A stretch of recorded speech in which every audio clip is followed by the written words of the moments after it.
At 18, I watched my brother shove my 4 full scholarship college letters into the grill like they meant nothing. Then he laughed and said, "Our parents are done throwing money away on you. Go get a job and take care of yourself." My father made it worse. "We're putting our resources where they actually matter, into your brother. You were never as talented as he is." I left that same night with nothing. 15 years later, I stood under bright lights, holding a Nobel Prize in my hands. And now they're panicking, trying to reach me. 58 missed calls. 128 messages. But it was too late. Before I tell you about the absolute disaster that hit them, let me know where you are watching from in the comments. I can still smell the charcoal. It is funny how memory works. You forget the sound of someone's voice over time. You forget the exact color of the wallpaper in your childhood bedroom. But smells? Smells lock themselves into your brain forever. For me, the smell of Kingsford charcoal and lighter fluid will always be the scent of my future burning. I was 18 years old. I had just walked up the driveway, my backpack slung over one shoulder, carrying a stack of mail I had grabbed from the box. Inside that stack were 4 thick envelopes. If you have ever applied to college, you know the difference between the thin rejection letter and the thick acceptance packet. I had 4 of them. Full-ride scholarships to 4 of the best pre-med programs in the country. I had spent 4 years sleeping 3 hours a night, studying until my eyes blurred, working weekend shifts at a hardware store just to pay for my own application fees because I knew my parents would never give me a dime. I walked around to the backyard to share the news. I thought maybe just this once they would be proud. Instead, I found my older brother, Carter, standing by the Weber grill. He had a beer in one hand and a pair of metal grill tongs in the other. My parents, Richard and Susan, were sitting at the patio table watching him. Carter saw the envelopes in my hand. He did not say a word. He just walked over, snatched the stack right out of my grip before I could react, and looked at the return addresses. A slow, cruel smirk spread across his face. "What is this, Matthew?" he asked, his voice dripping with that fake innocence he always used before he did something terrible. "More junk mail. Give those back," I said, reaching for them. Carter stepped back. He looked at my parents, then back at me. "Our parents are done throwing money away on you," he said. He tapped the envelopes against his chin. "Go get a job and take care of yourself." Then, he turned and tossed all 4 unopened envelopes straight onto the hot coals. I lunged forward, but the heat pushed me back. The edges of the paper curled instantly, turning brown, then black, before bursting into bright orange flames. I watched the seals of the universities, the proof of my sleepless nights, the ticket out of that town, disintegrate into ash. I whipped around to look at my parents. I expected shock. I expected my father to jump up and pull them out. I expected my mother to yell. They did nothing. My mother looked down at her hands, taking a slow sip of her iced tea. My father just looked at me with cold, dead eyes. "We are putting our resources where they actually matter," my father said, his voice flat and perfectly calm. "Into your brother. You were never as talented as he is. He needs the support to build his business. We are not wasting another second entertaining these little academic fantasies of yours." My own father. He watched my life burn and called it a fantasy. Carter had already drained the college fund my grandparents had set up for both of us, blowing it on failed startup ideas and expensive clothes. And now they were making sure I could not escape under my own power either. I did not scream. I did not cry. Crying in that house was like bleeding in a shark tank. It only made them bite harder. I just stared at the ashes floating up into the evening sky, and in that exact moment, a switch flipped inside my chest. The desperate kid who wanted his parents' love died right there on the patio. Let us fast forward exactly 15 years. I was 33 years old, standing in a grand hall in Stockholm, Sweden. The lights were so bright they washed out the faces of the crowd. The applause was a physical force, vibrating through the floorboards. I looked down at my hands. I was holding a gold medal, the Nobel Prize in Physiology or Medicine. I stepped off the stage, walking past royalty and the greatest scientific minds on the planet, and slipped into a quiet corridor to check my phone. The screen was completely lit up. 58 missed calls. 128 text messages. All of them from my father, my mother, and Carter. The same people who watched my scholarship letters turn to ash were now frantically trying to reach me. They were not calling to congratulate me. They were calling because their entire world was collapsing, and they thought they could use my name to save themselves. I stared at the notifications, a cold smile forming on my face. Took 15 years, but the fire had finally reached them. And I was not about to put it out. Let me take you back to that night, the night of the fire. After my father delivered his verdict, I did not say another word. I turned around and walked back inside the house. I could hear Carter laughing in the backyard, the clinking of glasses as they went right back to their evening. They thought they had broken me. They thought I would wake up the next morning, put on a uniform, and quietly start paying them rent while Carter played businessman. I walked up the stairs to my room. It was a small space, barely big enough for a twin bed and a desk, but it had been my sanctuary. I pulled an old, beat-up canvas duffel bag from the closet. I did not pack memories. I did not pack the trophies from middle school or the photo albums. I packed 3 pairs of jeans, 5 shirts, underwear, socks, and a heavy winter coat. I packed my toothbrush and my high school diploma. I reached under my mattress and pulled out a flat tin box. Inside was all the cash I had to my name. $38. That was it. My meager salary from the hardware store had mostly gone to paying for my own food and the application fees that were currently sitting as gray dust in the bottom of a Weber grill. I slung the duffel bag over my shoulder. I looked around the room one last time. I felt a strange sense of numbness, a heavy anesthesia settling over my brain. I walked down the stairs, making sure to avoid the creaky step near the bottom. I went out the front door and closed it behind me with a soft, definitive click. I walked down the driveway. I did not look back. Not once. The night air was unusually cold for that time of year, biting through my thin jacket. I walked for 3 miles to the Greyhound bus station on the edge of town. The streets were empty, the streetlights buzzing with a low, electrical hum. Every step I took felt heavier than the last, but I kept moving because stopping meant thinking, and thinking meant breaking down. When I got to the station, it was mostly deserted. The fluorescent lights overhead flickered, casting a sickly yellow glow over the scuffed linoleum floor. I walked up to the ticket counter. An older woman with tired eyes looked at me through the smudged plexiglass. "When is the next bus out of here?" I asked. "Where to, honey?" she replied, her voice rough from cigarettes. "Anywhere far," I said. "How far can $38 get me?" She typed something into her clunky computer. "I can get you a one-way to New York City. Leaves in an hour. But it will clean you out completely."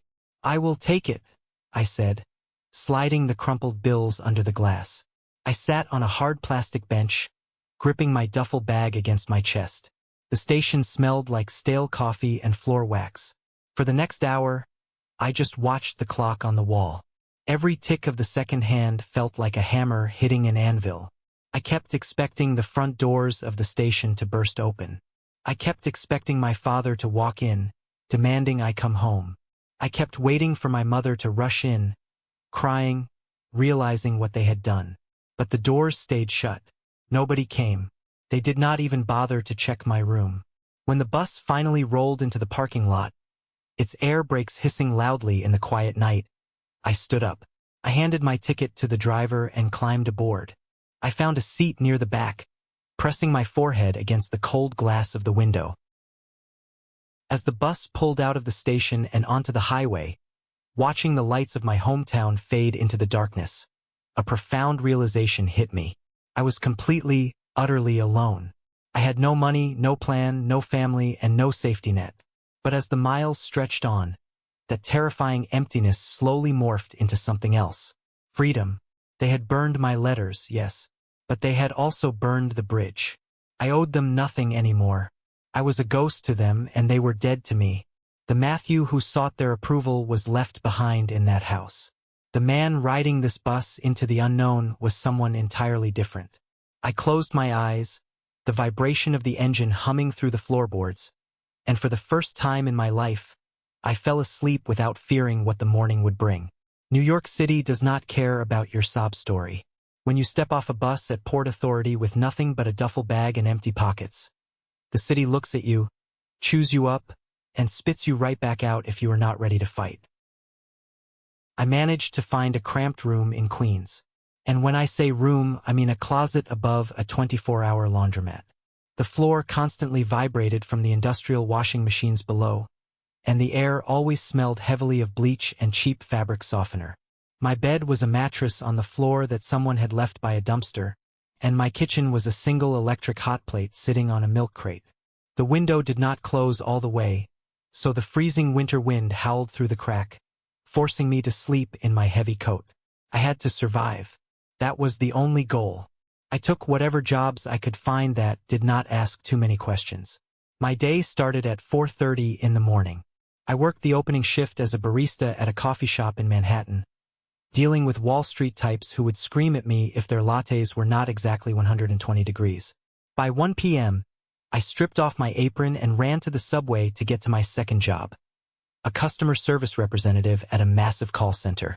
For 6 hours, I wore a headset and let angry people yell in my ear about late fees on their credit cards. Then, at 8 p.m., I took another train out to a medical supply warehouse in Brooklyn. I spent the night shift hauling boxes of saline solution, surgical gloves, and heavy equipment. My hands were constantly blistered. My lower back felt like it was made of broken glass, and my feet were so swollen I had to unlace my boots just to walk home. I was making minimum wage across the board. Every Friday, I calculated my expenses down to the penny. My salary barely covered the extortionate rent for the vibrating room, my subway pass, and a diet consisting entirely of instant ramen and whatever stale pastries the coffee shop manager let me throw away at the end of my shift. But the physical exhaustion was nothing compared to the mental torture. Every single spare minute I had, I spent at the public library. I used their computers, typing furiously, trying to piece my life back together. I did not have the physical acceptance letters anymore, and I did not have the login credentials for the university portals because they were printed on the papers Carter burned. I called the admissions offices of the 4 universities. I begged, pleaded. I explained my situation. I am sorry. The voice on the other end of the line at my top choice program told me. The deadline to accept the scholarship and submit your enrollment deposit was 2 weeks ago. When we didn't hear from you, the funds were reallocated to a waitlisted student. But my brother destroyed the mail, I argued, my voice cracking, standing at a payphone in the freezing rain. I can send you my high school transcripts again. I can prove who I am. Mr. Johnson, I sympathize with your family situation, but without the signed intent to enroll by the deadline, there is nothing we can do. The cohort is full. You will have to reapply next year for general admission, and the full-ride scholarship is no longer guaranteed. Click. The dial tone sounded like a flat line. I called the second school, the third, the fourth. The answers were all variations of the same bureaucratic wall. Deadlines are deadlines. Rules are rules. The world does not stop spinning just because your family decided to sabotage you. I remember walking back to my room in Queens that night. The sleet was coming down hard, soaking right through my thin jacket. I was so tired I was hallucinating shadows in the corners of my vision. I walked past a bank window and caught my reflection in the glass. I was dangerously thin. I had dark, purple bags under my eyes. I looked like a stray dog. I thought about Carter. I imagined him sleeping in his warm bed in his spacious room, probably planning his next weekend trip with my parents' money. He had stolen my future, and he was facing zero consequences. He was going to inherit the house, the cars, whatever was left of the legacy. I was standing in the freezing rain in Queens with $5 in my pocket. A dark, heavy bitterness settled into my bones that night. It was a cold anger, the kind that does not explode, but just burns quietly, consuming everything it touches. I realized that nobody was coming to save me. The universe was not going to balance the scales just because I was a good kid who got a bad deal. If I wanted a life, I was going to have to rip it out of the concrete with my bare hands. The breaking point came on a Tuesday morning at the coffee shop. I was running on exactly 2 hours of sleep. The espresso machine was hissing, the line was out the door, and the noise was deafening. A man in an expensive wool overcoat stepped up to the counter. He ordered a complicated, overly specific drink. I punched it in, but in my exhaustion, I missed a modification. When I handed him the cup, he took one sip, scowled, and slammed it back down on the counter. The lid popped off, and hot coffee splashed all over my apron, my shirt, and my bare arms. I said, "Oat milk, you idiot," he barked, not even apologizing as the scalding liquid burned my skin. I stood there, dripping with coffee. The entire shop went silent. My manager rushed over, instantly apologizing to the man, offering him a free pastry, and glaring at me.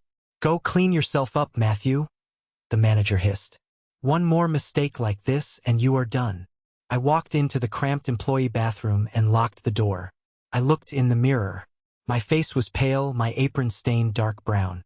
I gripped the edges of the sink so hard my knuckles turned white. A lump formed in my throat, thick and suffocating. The sheer unfairness of it all crashed down on me. I was brilliant. I was supposed to be sitting in a pre-med lecture hall, not getting coffee thrown at me by an arrogant stranger while fighting for minimum wage. I finished my shift in total silence. When I finally dragged myself back to my room above the laundromat that night, I dropped my bag on the floor. I opened the side pocket to get my phone charger, and a piece of paper fluttered out. It was a photograph. The only photograph I had accidentally packed when I fled. It was taken a few years ago at Christmas. My father, my mother, Carter, and me. We were all smiling. We looked like a normal, happy family. I picked it up. I stared at Carter's smug face. I stared at my father's hand resting proudly on Carter's shoulder. I walked over to the electric hot plate. I turned it on high. The metal coil slowly glowed bright orange. I grabbed a cheap frying pan I had found at a thrift store and set it on the coil. I held the photograph by the corner and lowered it into the hot pan. I watched the edges curl. I watched the plastic coating bubble and melt. I watched the fire catch, eating away at my father's face, then my mother's, then Carter's. The smoke filled the tiny room, smelling toxic and sharp. Watching that photo burn felt like a funeral. Not a funeral for them, but a funeral for the desperate hope that I would ever have a real family. When it was nothing but a pile of black ash in the pan, I ran it under the sink and washed it down the drain. It was over. The past was dead.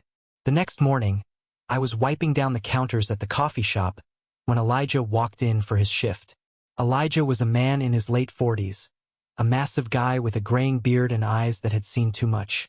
He was the shift supervisor and he usually kept to himself. But he had seen the coffee incident the day before. He poured 2 cups of black drip coffee, slid one over to me, and leaned against the counter. "You look like you are carrying a ghost on your back, kid," Elijah said, his voice a deep rumble. I normally brushed people off, but something about the exhaustion made my defenses crumble. I told him, not everything, but enough. I told him about the scholarships, the fire, the escape, and the brutal rejections from the universities. Elijah listened without interrupting. He took a slow sip of his coffee. "I get it," he said quietly. 10 years ago, I went through a divorce that ripped me in half. My ex-wife had a great lawyer. She took the house, the savings, and the worst part was the custody battle. I lost my kids because I couldn't afford a place with an extra bedroom. I spent 3 years drinking myself to death in a basement apartment. He looked me dead in the eye. "You are stuck on the injustice of it, Matthew," he said. "You keep contacting these schools telling them your sad story, hoping they will take pity on you. The world doesn't reward victims. It respects survivors. Stop writing them letters asking for sympathy. You need to write a survivor's manifesto. You need to show them that what happened didn't break you. It sharpened you." That conversation changed the trajectory of my life. Elijah was right. I had been playing the role of the traumatized kid. I needed to become the man who was undeniably too good to ignore. I stopped sleeping. Or rather, I redefined what sleep meant. Sleep became a series of 20-minute naps taken on the subway or leaning against a stack of cardboard boxes in the medical warehouse. Elijah became my unofficial strategist. He let me use the coffee shop's back office computer after hours. I stopped calling the universities that had rejected me. That door was closed. I needed a new door, even if I had to kick it off its hinges. I started researching non-traditional pathways into medical science. I found a bridge program. It was a rigorous, highly competitive online pre-medical science track run by a prestigious university. It was designed for professionals looking to transition into medicine, and it was notoriously difficult to get into. The tuition was steep, but they offered a handful of full-need scholarships for exceptional candidates. I applied. But this time, my personal essay was not about a boy whose brother burned his mail. It was an analytical, cold-blooded breakdown of how extreme adversity cultivates extreme resilience. I wrote about the biochemistry of stress using my own life as the case study. I wrote about how managing inventory in a medical warehouse while functioning on minimal sleep demonstrated a capacity for high-pressure performance that no high school AP class could ever teach. I submitted the application and went back to the grind. Weeks turned into months. Winter thawed into a brutal, humid New York summer. The heat in the laundromat room was suffocating. I kept working my 3 jobs. The physical toll was severe. I dropped 15 pounds I could not afford to lose. My hands shook from caffeine and adrenaline. There were days I stood on the subway platform, looking down at the tracks, and felt a dangerous, pulling sensation. The weight of the struggle was crushing me. But every time I felt weak, I pictured Carter. I pictured him driving around our hometown, arrogant and comfortable. I pictured my father telling me I was a bad investment. That rage was the fuel that kept my heart beating. It was mid-October. The city was just starting to turn cold again. I had just finished my shift at the warehouse and was riding the rattling G train back to Queens. The car was empty except for a guy sleeping in the corner. I pulled my cracked, second-hand smartphone out of my pocket. It was 2:13 a.m. I had a new email notification. The sender was the admissions committee of the bridge program. My thumb hovered over the screen. This was it. If this was a rejection, I did not know how much longer my body could hold out. I clicked open the message. The screen was cracked right down the middle, distorting the text, but I could read the bold letters at the top. Dear Mr. Johnson, congratulations. I stopped breathing. I read the next line. We are thrilled to offer you admission into the Advanced Pre-Medical Sciences cohort. Furthermore, the committee was deeply moved by the tenacity demonstrated in your application. We are pleased to award you the Dean's Merit Fellowship, covering full tuition and providing a living stipend for the duration of your studies. I stared at the screen until the letters blurred. I read it again and again. Full tuition. A living stipend. It meant I could quit the call center. It meant I could quit the warehouse. It meant I could finally actually study. I did not cheer. I did not jump up and down. I sat on the hard plastic seat of the subway train, buried my face in my blistered hands, and wept silently. I cried for the 18-year-old boy who had lost everything in a fire. But more importantly, I cried because I finally understood something profound. No one had swooped in to save me. My family had buried me alive, and I had clawed my way out of the dirt with my own bleeding fingernails. I had rescued myself. The next morning, I walked into the coffee shop and handed my apron to the manager. I walked over to Elijah, who was wiping down the espresso machine. I pulled up the email on my phone and set it on the counter. Elijah read it. A slow, massive grin spread across his face. He wiped his hands on a towel and pulled me into a bear hug that nearly cracked my ribs. I told you, kid. He laughed, his voice booming. Survivors. I moved out of the room above the laundromat a week later. I rented a small, quiet studio in Brooklyn with the first month's stipend. It was nothing fancy, but it had a desk, a window that closed properly, and it was quiet. I sat down at that desk, opened my newly issued university laptop, and prepared to go to war. The survival phase was over. The building phase had begun. The bridge program was brutal by design. It was meant to weed out anyone who was not absolutely obsessed with the science. For me, it felt like oxygen. After years of hauling boxes and taking verbal abuse from customers, memorizing organic chemistry pathways and cellular biology structures was a privilege. Because I did not have a social life, a family to visit on holidays, or any distractions, I threw myself into the coursework with a terrifying intensity. I was absorbing information at a rate that started to alarm my professors. I was not just memorizing the textbook. I was analyzing it, finding flaws in old research, and asking questions during virtual seminars that the instructors had to take time to research before answering. That is how I caught the attention of Dr. Elaine Mercer. Dr. Mercer was a legend in the department. She was a brilliant immunologist, tough as nails, and infamous for failing students who did not meet her impossible standards. She did not suffer fools, and she had zero patience for excuses. During my second semester, we were assigned a massive research paper on autoimmune responses. Most students summarized existing literature. I spent 3 straight weeks locked in my apartment, analyzing raw datasets from a recent, highly controversial clinical trial. I proposed a completely new theoretical pathway for how certain immune cells misfire and attack healthy tissue.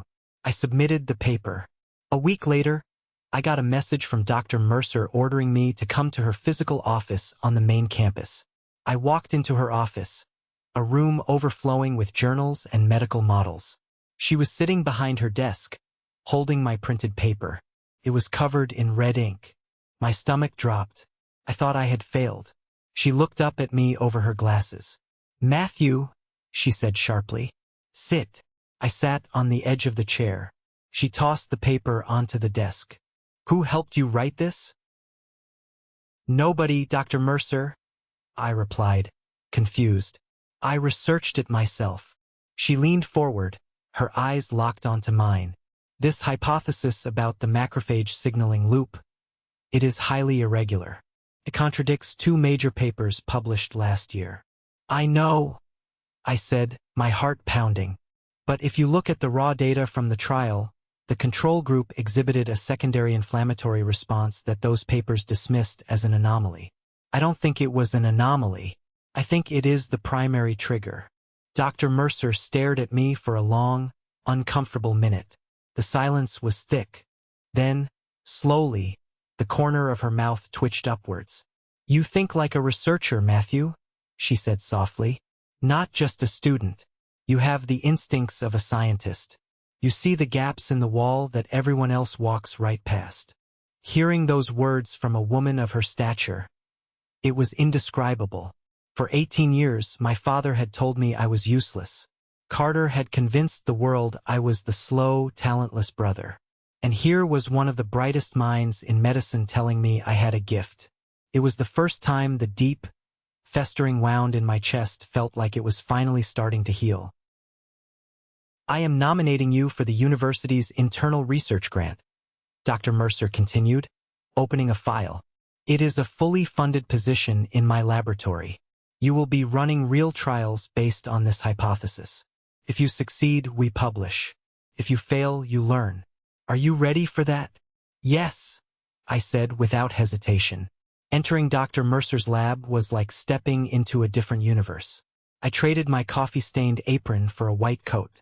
I learned how to run flow cytometry, how to culture cells, how to extract RNA. I practically lived in the lab. My hypothesis was sound. The initial tests were showing incredible results. The science was working. I was finally becoming the person I was meant to be. I felt untouchable. But I had forgotten a crucial rule about my family. They always show up when you finally have something worth destroying. The university proudly posted an announcement on their public social media pages about the grant recipients. It included a short profile on me, mentioning my unconventional path to medical research and praising my dedication. It was meant to be an inspiring story for alumni. 2 days after it was posted, my phone buzzed with an alert. Someone had tagged me in the comments section. I opened the app. There, under the photo of me in my lab coat, was a comment from an account I recognized instantly. It was Carter. "Unconventional path?" That's a polite way of saying he's a college dropout who couldn't handle real school the first time around. Don't glamorize failure. Our family tried to help him, but some people just refuse to work hard. I stared at the screen. The blood drained from my face. My hands started to shake, a violent, uncontrollable tremor that rattled the phone against my desk. In a matter of hours, other people, strangers, alumni, probably people Carter had directed there, started replying to his comment. They were laughing. They were calling the university's standards into question. They were mocking the sob story narrative. Wait, so they gave a massive grant to a barista who didn't even finish a normal undergrad degree? One comment read, "Sounds like a PR stunt by the university. What a joke," read another. I felt the air being sucked out of the room. It did not matter that I was a grown man in a prestigious laboratory. In that moment, I was 18 years old again, standing in the backyard, watching my future turn to ash while Carter smirked. He had found me. Across state lines, across years of silence, he had sniffed out my success and thrown a match on it. The panic was absolute. I locked the door to the lab. My chest was tight, my breathing shallow. I thought about the board of directors seeing those comments. I thought about the grant being revoked. The shame was a physical weight, pressing me into the floor. The ghost of my past had reached out from the grave and grabbed me by the throat. I immediately drafted an email to the university communications office, asking them to delete the post. Then, I drafted an email to Dr. Mercer, telling her I needed to withdraw from the grant program for personal reasons. I was going to run. It was a trauma response, pure and simple. Hide before they can hurt you worse. Before I could hit send, there was a sharp knock on the lab door. "Matthew, unlock the door," a stern voice demanded. It was Dr. Mercer. I wiped my face, took a shaky breath, and opened the door. She marched in, holding a tablet. The screen displayed the comments section of the post. "Did you see this?" she asked. I looked at the floor. "Yes, I am sorry, Dr. Mercer. I was just typing an email to you. I am going to step down. I don't want to bring negative attention to the lab or your reputation." Dr. Mercer slammed the tablet down on a steel workbench. The sound echoed like a gunshot. I flinched. "Sit down," she commanded. I sat on a stool. She stood over me, her expression a mix of fury and intense focus. "Matthew, look at me," she said. I forced my eyes up to meet hers. "Is what this idiot wrote true? Did you drop out because you were lazy?" "No," I whispered. "Did you fail because you lacked the intellect?" "No." "Then why the hell are you letting a man who clearly feels threatened by your shadow dictate your career?" she demanded, her voice rising. "I don't care about Facebook comments. The board doesn't care about trolls. We care about data. We care about results." She leaned in closer, her voice dropping to a fierce whisper. "Listen to me very carefully. If you run now, you prove him right. You give him the power to write your biography. Your job is not to hide, Matthew. Your job is to make your work so undeniably brilliant, so absolutely foundational to this field, that petty little men like this become nothing more than footnotes in your history. You crush them with excellence. Do you understand me?" I stared at her. The panic slowly began to recede, replaced by a cold, hard clarity. She was right. I had spent years building a fortress of knowledge, and I was about to hand over the keys because Carter threw a pebble at the window. "I understand," I said, my voice steadying. "Good," she snapped, picking up her tablet. "I had the communications team block his IP address and delete the defamatory comments. Now get back to work. We have a cell culture to review." That day marked the final death of my fear. Carter had tried his worst weapon, public humiliation, and I had survived it. I realized then that his attacks were not signs of power. They were signs of desperation. He was watching me rise, and it was driving him insane. I threw myself into the research with a vengeance. Over the next 2 years, I practically lived in the laboratory. Our hypothesis proved correct. We discovered a mechanism that could predict autoimmune flare-ups weeks before symptoms appeared. It was groundbreaking. I published my first paper as a lead author, then a second. My name started appearing in major medical journals. I was invited to speak at smaller symposiums. I was no longer the kid from Queens. I was Dr. Matthew Johnson, a rising star in the world of immunology. I had built my armor out of science, and it was impenetrable. While I was building a legacy based on verifiable data and grueling hours in the lab, Carter was building a house of cards. Because I had severed all direct contact, I only knew what was happening with my family through the occasional Google search. A morbid curiosity I indulged maybe once a year. The contrast between our lives was staggering. My father had made his choice. He had invested his resources into the golden child. And the golden child was bleeding him dry. Carter had always been a master of appearances. He was the guy who bought the expensive suit before he had the job interview. He had bounced from one failed business venture to another. First, it was a tech startup that went bankrupt in 6 months. Then, it was a boutique marketing firm that lost its only 2 clients. Through it all, my parents footed the bill. The crowning jewel of his absurdity was the car. I remember seeing a photo he posted online. Carter, leaning against a brand-new, metallic black Porsche 911.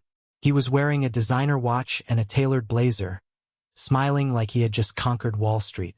The caption read, "Hard work pays off. Next stop, changing the healthcare industry." I found out later, through public property records, that my parents had taken out a massive second mortgage on their house to buy that car and inject cash into his newest company. They were draining their retirement accounts, leveraging their inheritance, risking their entire financial future to maintain the illusion that Carter was a success. His new venture was a public relations and wellness consulting firm. It was essentially a shell company. He used buzzwords, flashy websites, and aggressive networking to attract small-time investors. But here is where his jealousy turned into a fatal error. Carter knew he had no substance. He knew he was failing. And he knew, because my name was becoming prominent in academic circles, that his little brother was succeeding. So he did what a parasite does best. He tried to attach himself to a host. I started getting strange emails from investors I had never met, asking about my partnership with Carter's firm. I dug into it. I discovered that Carter was using my name in his pitch decks. He was not forging my signature. He was too cowardly for outright fraud at that point, but he was heavily implying a professional connection. He called his firm a family-driven healthcare initiative. He subtly suggested that the brilliant Dr. Matthew Johnson was the scientific brain behind his wellness products. He was using my hard-earned credibility to scam people out of their money to pay for his Porsche. I sat in my office, looking at the promotional materials a confused investor had forwarded me. It was nauseating. After throwing my college letters into a fire and telling me to get lost, he was now trying to ride my coattails to save his sinking ship. I could have sent a cease and desist letter right then. I could have called my parents and screamed at them, but I didn't. Science teaches you patience. You do not intervene in a reaction too early, or you ruin the result. You observe. You gather data. You wait for the perfect moment to introduce the catalyst. Carter was a bloated tick, full of stolen blood, walking blindly toward a cliff. I realized that warning him would only make him change direction. If I wanted to truly protect my name and ensure he could never use me again, I had to let him step off the edge. I hired a corporate attorney, a brilliant, ruthless woman named Chloe. I handed her all the emails, the pitch decks, and the evidence of his implied association. "What do you want to do, Matthew?" Chloe asked, looking over the documents in her sleek Manhattan office. "We can shut this down today. A swift legal notice will terrify him." "No," I said, looking out the window at the city skyline. "If we hit him now, he plays the victim. He tells my parents I am bullying him. He spins it. I want you to build an ironclad file. Document every lie, every misrepresentation, every time he uses my name to secure capital. Track the money. Track the investors." Chloe raised an eyebrow, a predatory smile forming on her lips. "You want to build a guillotine. I want to build a vault," I corrected her. A vault of truth so heavy that when I finally drop it on him, he can never crawl out from under it. So I waited. I went back to my lab. I continued my research. I let Carter drive his Porsche. I let my parents believe their investment was paying off. I let them live in their delusion while I quietly, meticulously, prepared for the day the bill would come due. That day was approaching faster than any of us realized. And the stage was set for Boston. 5 years had passed since I started my research. I was now 32. The data we had gathered in Dr. Mercer's lab was no longer just a theory. It was a proven, peer-reviewed model that was changing how hospitals approached early-stage autoimmune disease. Because of this, I was invited to be a keynote speaker at the Global Immunology Summit in Boston. This was not a small gathering. This was the Super Bowl of medical research. Thousands of the top doctors, pharmaceutical executives, and venture capitalists in the world would be in that auditorium. It was the moment my career would transition from promising researcher to industry leader. A week before the conference, I was sitting in my office reviewing my slides when my direct line rang. "Dr. Johnson," a nervous female voice said. "My name is Sarah. You don't know me, but I used to be the executive assistant for your brother, Carter." I sat up straight. "Used to be. I quit yesterday," Sarah said, her voice shaking slightly. "He is erratic. He hasn't paid his staff in 2 months, and he is dodging calls from his main investors. But that isn't why I am calling." "Go on," I said, turning on the call recorder on my phone. "Carter knows you are speaking at the Boston Summit. He is terrified. His biggest investor, a medical tech firm, is going to be there. He told them that you two are launching a joint venture, and he promised them you would announce it during your keynote." I let out a harsh laugh. "He promised them what?" "He has been using a fake email address pretending to be your manager," Sarah confessed. "He forged an agreement saying you are bringing your patents over to his company. Matthew, he is flying to Boston. He is planning to ambush you at the conference, force a public photo op, and trap you into acknowledging him in front of the press to validate his lies. If you deny him, he has a PR team ready to flood the conference hashtag with rumors that you stole the research from his company." The sheer audacity of it was staggering. He was cornered, drowning in debt, and his survival strategy was to hold my reputation hostage in front of the entire scientific community. "Why are you telling me this, Sarah?" I asked. "Because he fired me when I refused to doctor a financial statement," she said bitterly. "And because he is a fraud. I sent a secure file to your email. It has everything. The forged emails, the investor pitch decks, the fake contracts. Do what you want with it." She hung up. I opened my email. The file was there. It was a goldmine of federal crimes. Wire fraud, forgery, identity theft. I did not panic. I did not feel the crushing anxiety I had felt years ago when he commented on my university post. I felt a cold, absolute calm. The pieces were finally in place. I picked up the phone and called my lawyer, Chloe.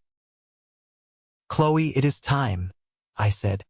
"He crossed the line from misrepresentation to felony fraud. I am sending you a file." Half an hour later, Chloe called me back. She sounded breathless. "Matthew, this is a bloodbath. If we hand this to the SEC or the FBI, he goes to federal prison. His investors will sue him into the Stone Age. Draft the cease and desist. Draft the public disavowal." I ordered. "I want it stamped, notarized, and legally airtight. Have copies ready." "Are we filing the lawsuit today?" she asked. "No," I replied, staring at my presentation slides on the monitor. "If we do it quietly with lawyers, he spins it to our parents as a misunderstanding. He plays the victim. He needs to be stopped publicly, in an arena where his PR spin means absolutely nothing." "You want to do it at the Boston Summit," Chloe realized. "I am going to let him walk right into his own trap," I said. I spent the next 3 days refining my presentation. I made sure the science was flawless. I anticipated every hostile question. I practiced my delivery until my voice was raw. I was not just preparing a medical lecture. I was preparing for a public execution. I packed my bags for Boston. I packed a tailored suit that cost more than I used to make in a month at the coffee shop. I packed the flash drive with my presentation. And, in a secure folder in my briefcase, I packed the notarized legal documents Chloe had prepared. Carter thought he was going to ambush a scared kid. He didn't realize the kid was dead, and he was walking into the crosshairs of a man who had nothing left to lose and everything to protect. The atmosphere at the Boston Summit was electric. The massive convention center was buzzing with thousands of professionals.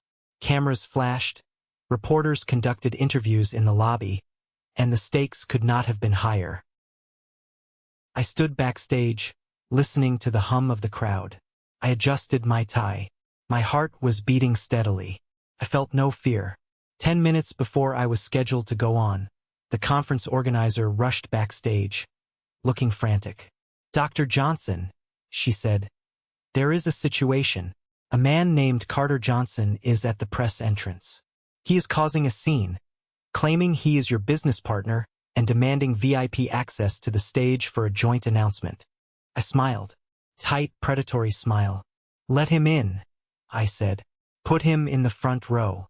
And make sure the cameras have a clear view of him." The organizer looked confused but nodded and hurried away. I walked out onto the stage. The applause washed over me. The auditorium was massive, a sea of faces stretching back into the darkness. I stepped up to the podium and looked down at the front row. There he was, Carter. He was wearing a flashy suit, his hair slicked back. He looked older, tired, the stress of his failing lies etching deep lines into his face. He caught my eye and gave me a thumbs up, a desperate, fake smile plastered on his face. He actually thought this was going to work. He thought I would be too intimidated by the crowd to cause a scene, that I would just play along to avoid a scandal. I ignored him.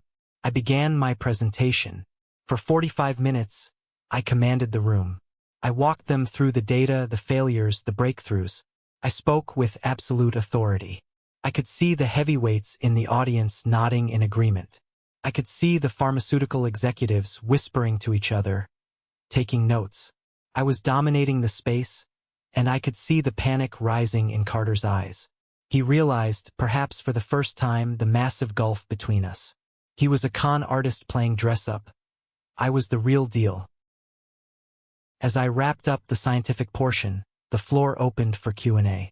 A prominent researcher named Nathan, known for being ruthlessly skeptical, stood up at the microphone. "Dr. Johnson, your data is compelling.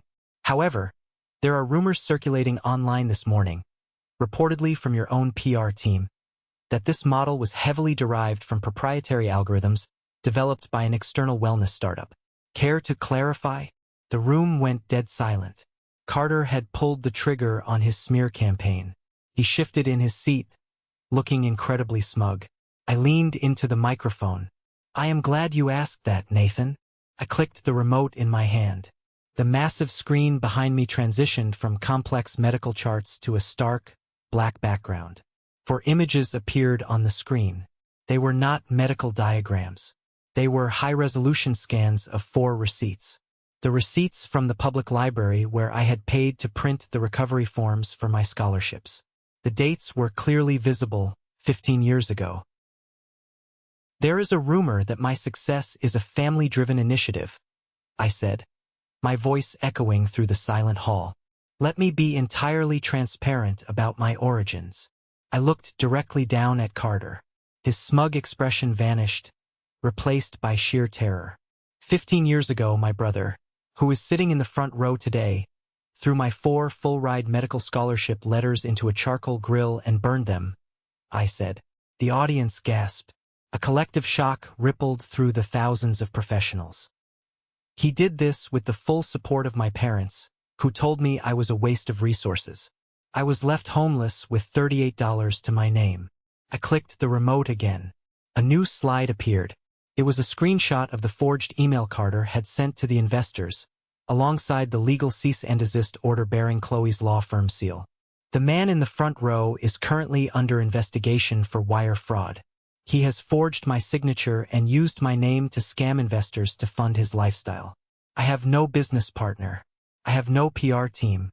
And I certainly have no family. The cameras swiveled immediately, pointing directly at Carter. The flashes erupted like a strobe light.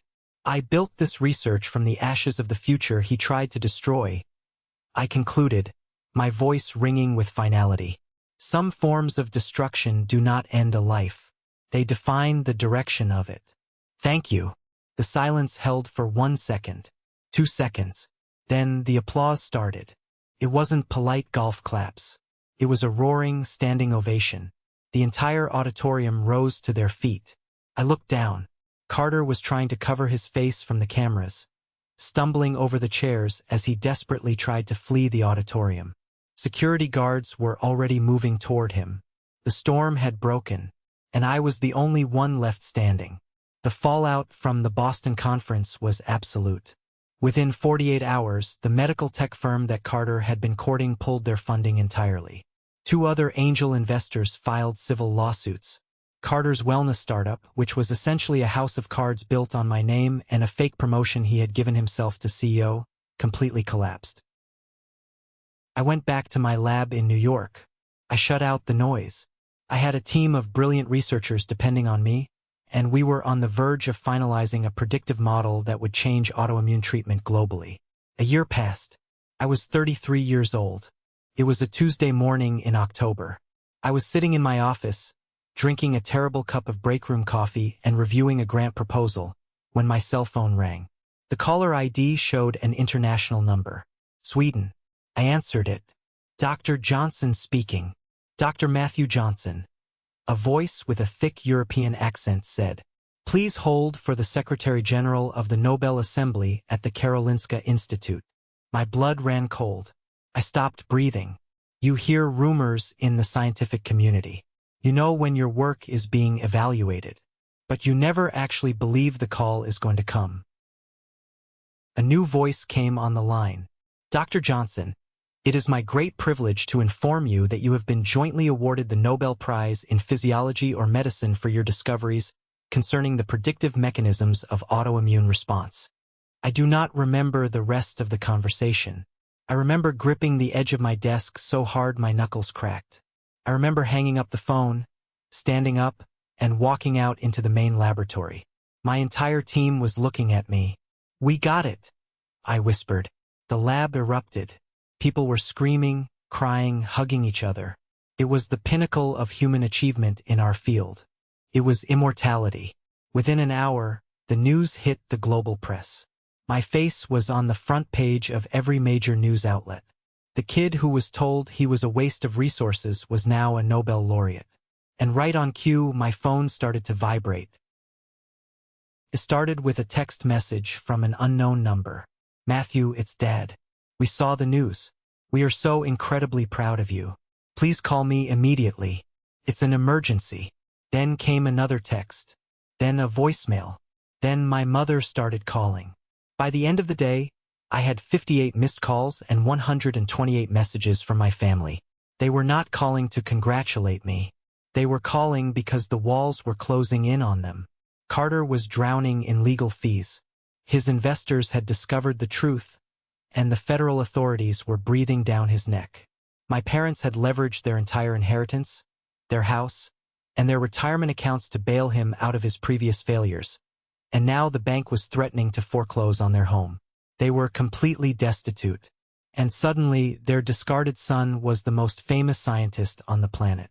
They saw my Nobel Prize as a life raft. They thought they could use my newfound global status to legitimize themselves, to convince the banks and the courts that the family was still a solid investment. I listened to one voicemail from my father. "Matthew, please pick up." His voice pleaded, sounding frantic and breathless. "Carter made some mistakes, but we are family. The press is hounding us. If you just make a public statement saying you support your brother, the investors will back off. We can fix this. Call me." I deleted the voicemail. I blocked the number. I felt a surge of absolute disgust. Even now, with the highest honor in science attached to my name, they only saw me as a tool to save the golden child. I did not respond. I packed my bags for Stockholm. I was going to accept my prize, and I was going to do it alone. The Nobel Week in Stockholm is a surreal experience. You are treated like royalty. There are lectures, banquets, and endless press conferences. But the highlight of the week, aside from the ceremony itself, is the formal donor reception. It is an exclusive gala filled with billionaires, heads of state, and the most influential figures in global philanthropy. I walked into the Grand Hall of the Grand Hotel. The room was dripping with crystal chandeliers. The tables were covered in white silk, and a string quartet was playing softly in the corner. I was wearing a custom tuxedo, holding a glass of champagne, talking to a Swedish diplomat about funding for a new research institute. Out of the corner of my eye, I saw a commotion near the entrance. The security guards were trying to hold back 3 people. I turned my head. It was my father, my mother, and Carter.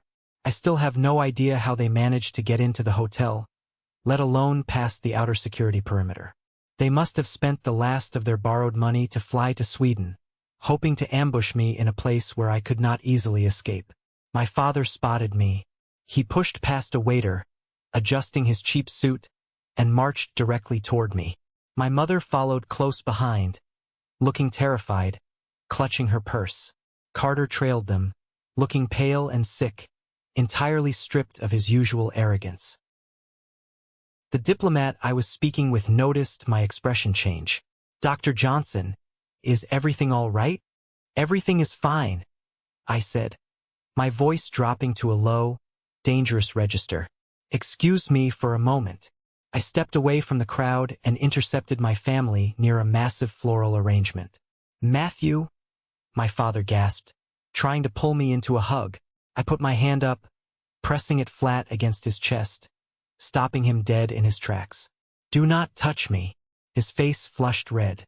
"Matthew, keep your voice down. People are looking." "Let them look," I said coldly. "What are you doing here?" My mother started to cry, her tears ruining her makeup. "We came to support you, sweetie. You're receiving the Nobel Prize.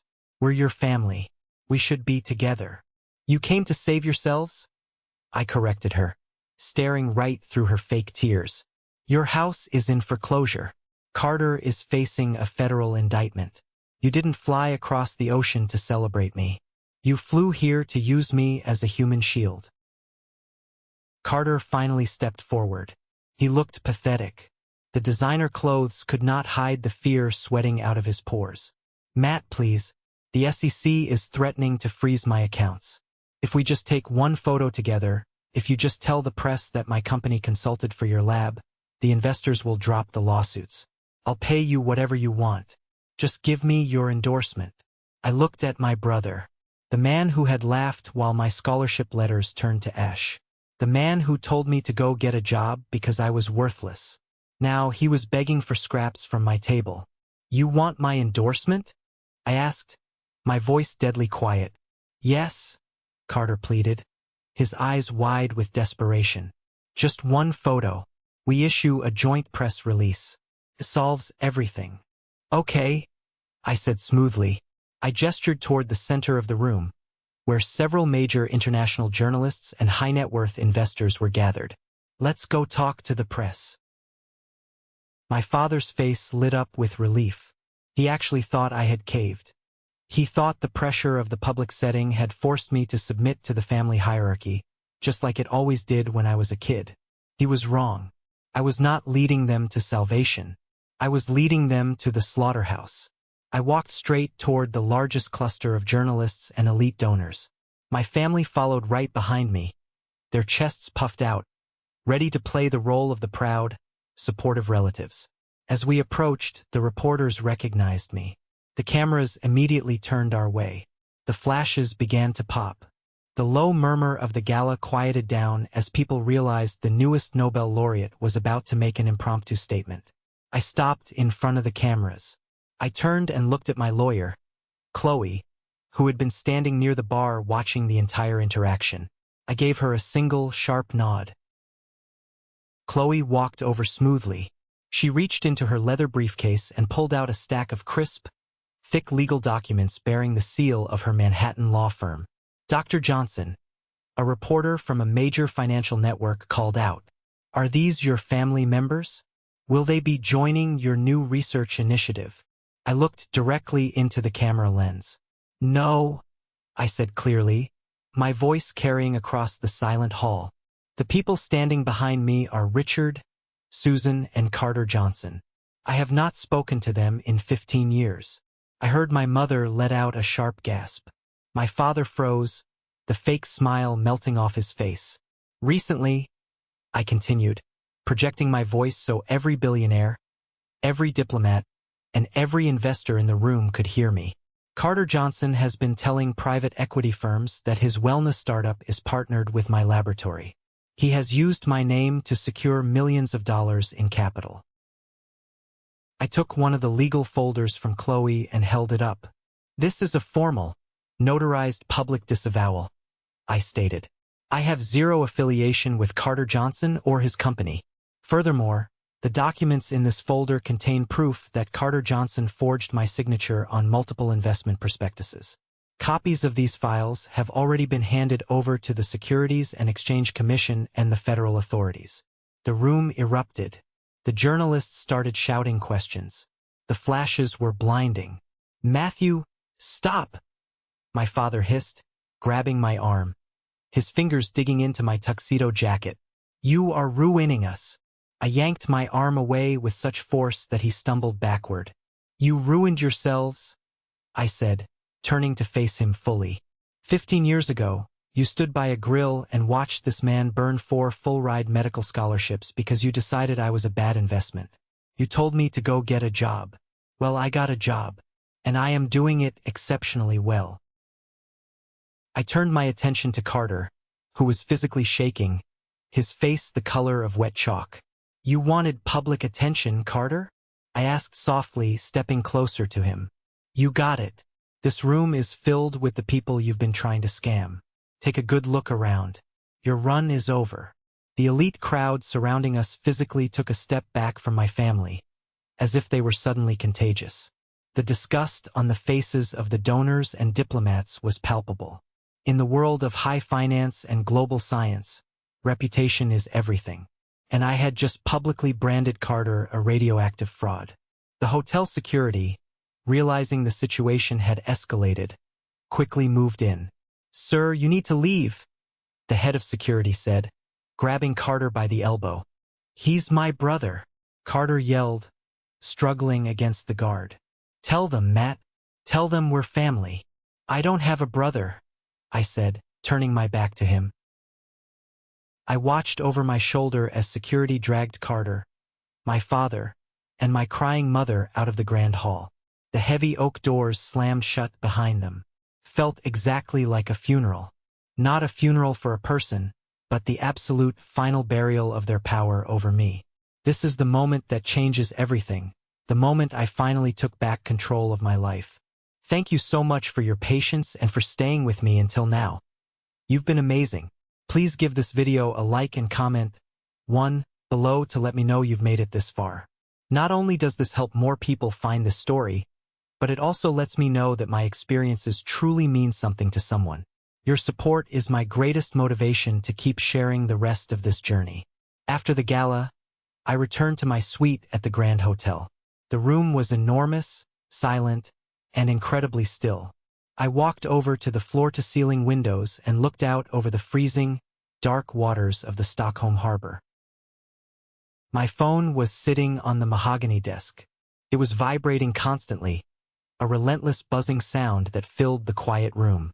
The news of the confrontation had already leaked to the press.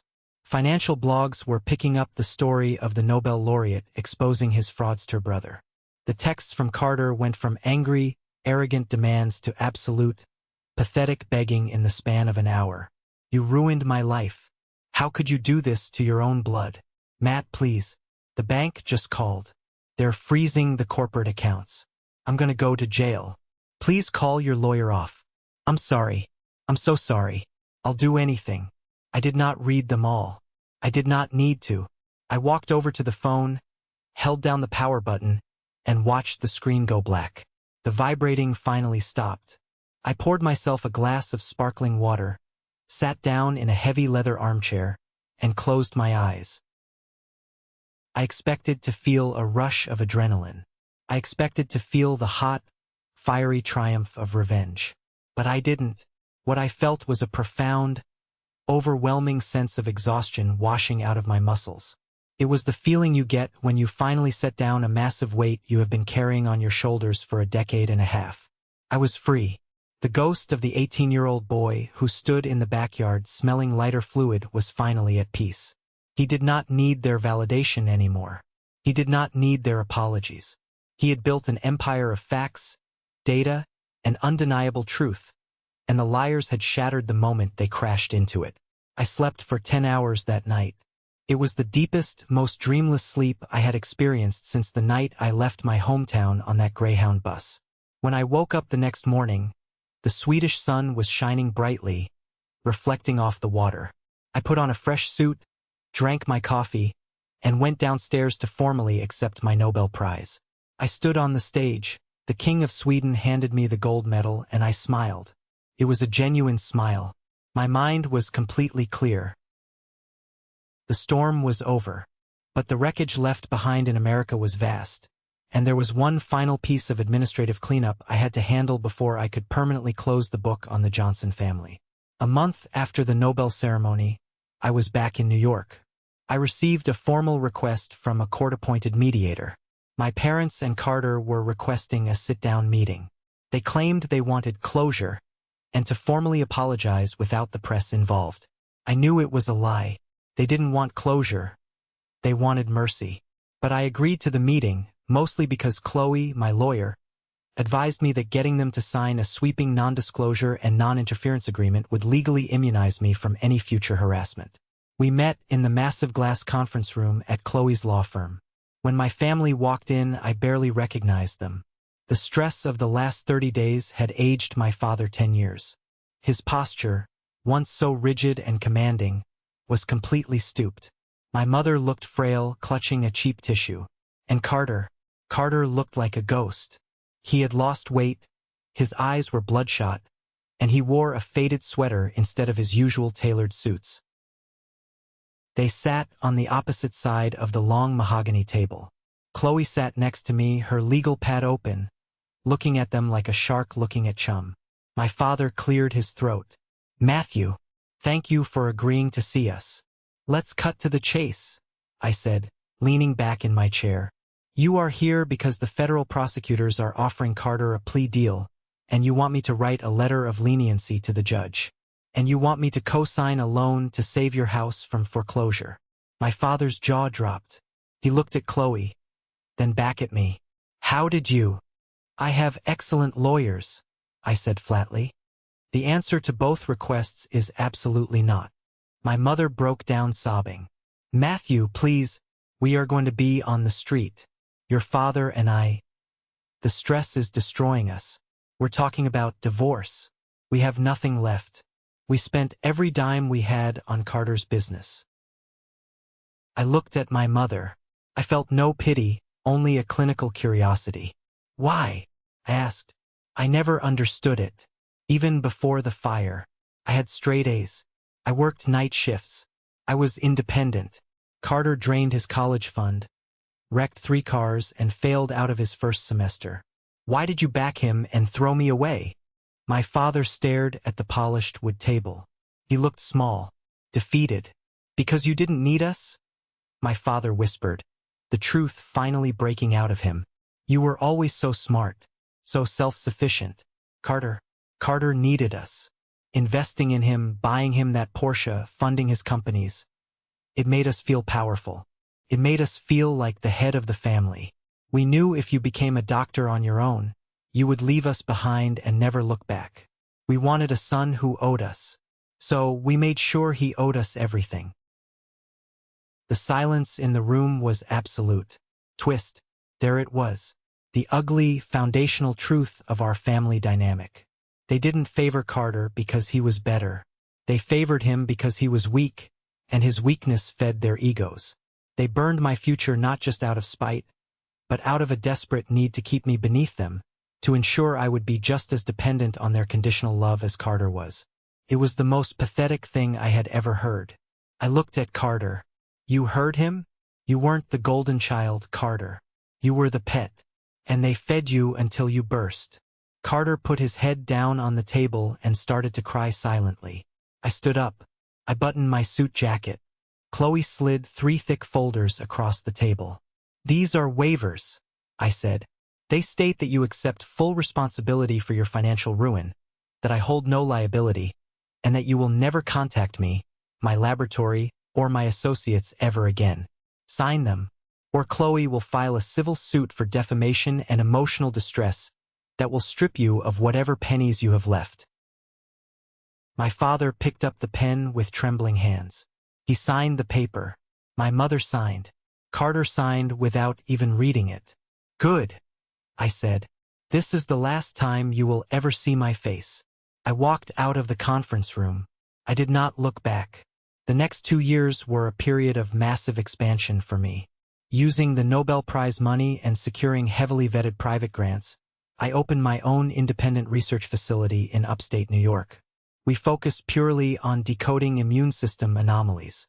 It was a sanctuary for real science, far away from corporate PR and political posturing.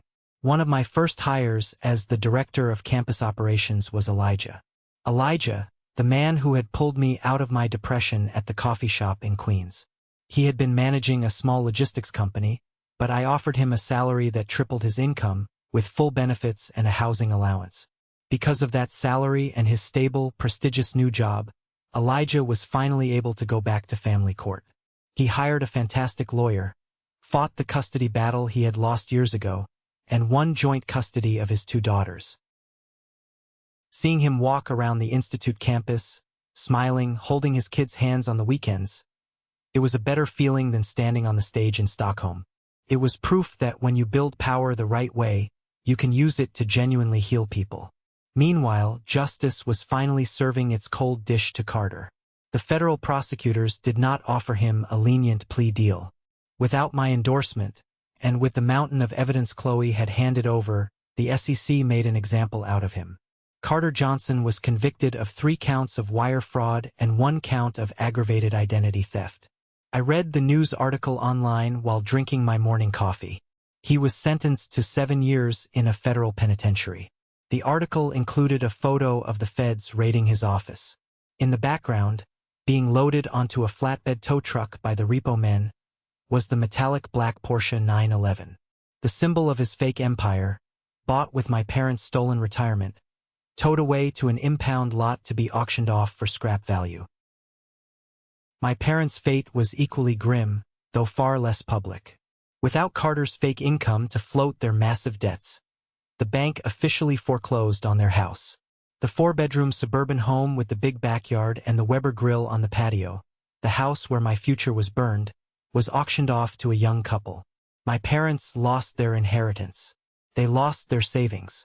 The stress of the financial ruin finally fractured their marriage, leading to a bitter, drawn-out divorce where they fought over the remaining scraps of debt. My father moved into a cheap motel, finding work as a greeter at a big-box hardware store. My mother rented a tiny, 1-bedroom apartment in a bad part of town, living off Social Security. They had sacrificed the son who could have saved them, all to worship the son who destroyed them. It was a tragedy entirely of their own making. Boundaries are only effective if you enforce them ruthlessly. A piece of paper signed in a lawyer's office means nothing if you still leave the door cracked open in your heart. 6 months after Carter went to federal prison, the receptionist at my research institute knocked on my office door. She was holding a crinkled, pale blue envelope. "Dr. Johnson, this arrived in the mail today," she said, looking hesitant. It bypassed the standard screening. It says personal and urgent on the front.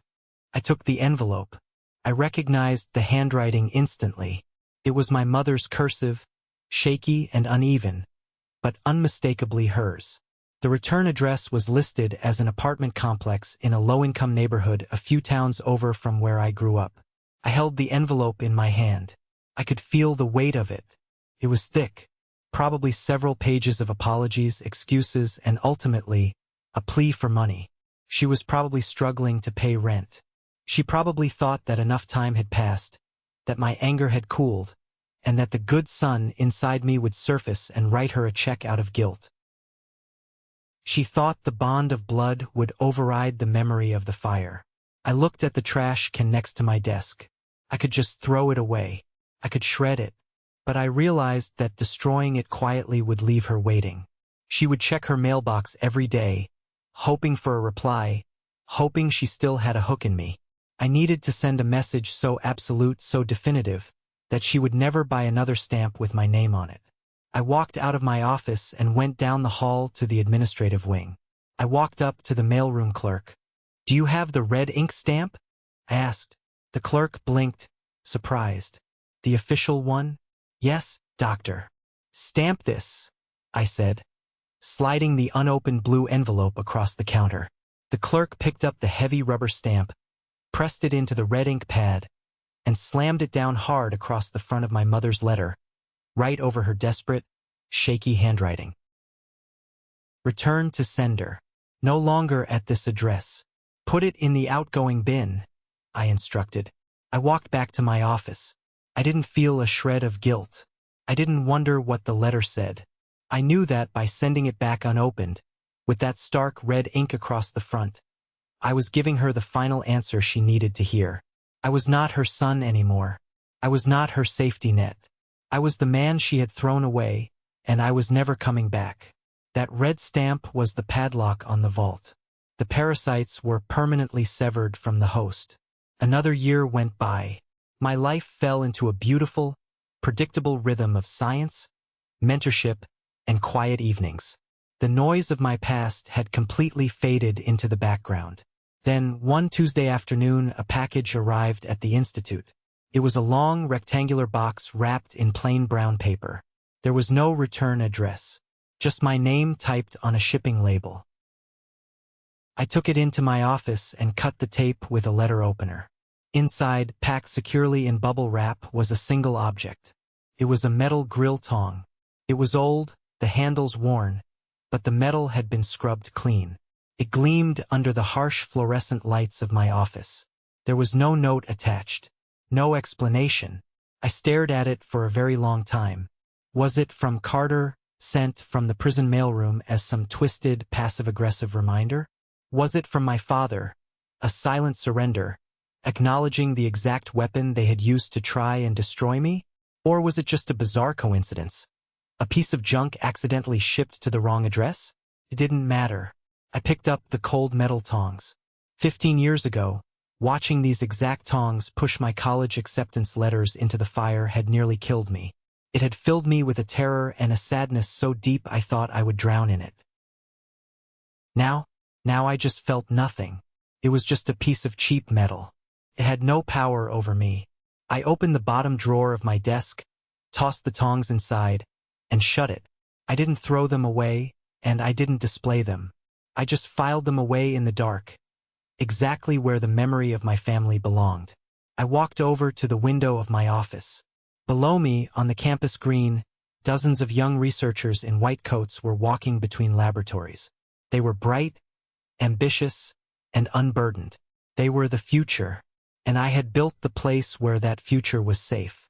People often think of revenge as a loud, explosive thing. They think it requires screaming matches, physical violence, or actively tearing someone else's life apart. They are wrong. The most devastating, absolute revenge you can exact upon people who try to destroy you is to survive them. It is to take the bricks they throw at you and build a fortress they can never enter. It is to cultivate a life so rich, so successful, and so profoundly peaceful that their absence is the greatest gift they could have ever given you. They burned 4 pieces of paper. They thought they were burning my life, but all they really did was light the torch that guided me to exactly who I was meant to be. Thank you for sticking around and listening to my story. I know it was a long journey, from that backyard grill all the way to Stockholm, but I wanted to share the whole truth with you. I hope this resonated with you in some way. We all have people in our lives who try to define our worth, who try to tell us we aren't good enough or that we don't deserve the opportunities we've earned.